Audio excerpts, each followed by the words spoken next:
Skoraj 92% maturantov je uspešno opravilo splošno maturo, 89% pa poklicno. Zlatih maturantov je 315, prav vse točke pa je doseglo 23 dijakov.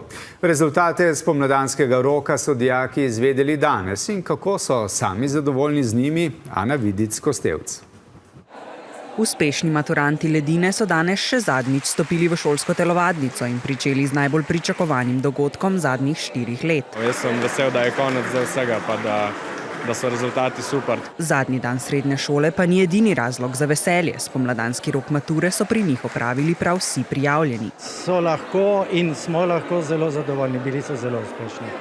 Uspešnih je bilo skupno 5982 kandidatov po Sloveniji ali 91,8%, kar je nekoliko nižje od lanskoletnih rezultatov, a ne odstopa od 5-letnega povprečja. Kaže na dobro načrtovan, stabilen in pa tudi predvidljiv sistem zunanjega preverjanja znanja. Med 23 najuspešnejšimi v državi pa so tudi Lina, Kaja in Tjaša, diamantne maturantke, ki svoj uspeh pripisujejo trdnemu delu. Sem se učila po moje 1 mesec vsak dan, brez premora, 12 ur na dan. Mislim, ne to, ampak ja, ogromno. Predmet, ki je marsikomu zagrenil srednješolska leta, pa je preglavice povzročal tudi njim. Meni so bile matematične pole za višji nivo, so mi predstavljali še posebej izziv. Za nekatere zahtevnejši preizkus, za druge pa. Meni so se načeloma vse zdele dosti enostavne, tako da ne bi rekel, da je bila kakšna prav posebej težka, tako kot sem pričakoval. Po mojem vsako leto pravijo, da je jim težko,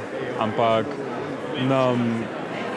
meni ni bilo tako zahtevno. Kljub prošnjam nekaterih dijakov, da se način ocenjevanja zaradi zahtevnosti spremeni, pa na komisijah zagotavljajo. Presoja je, da je težavnost primerljiva s prejšnjimi leti. Res pa je, da seveda naloge niso vedno enake in da so tipi nalog tisti, ki dajejo občutek posameznikom, da je neka zadeva lažja ali težja.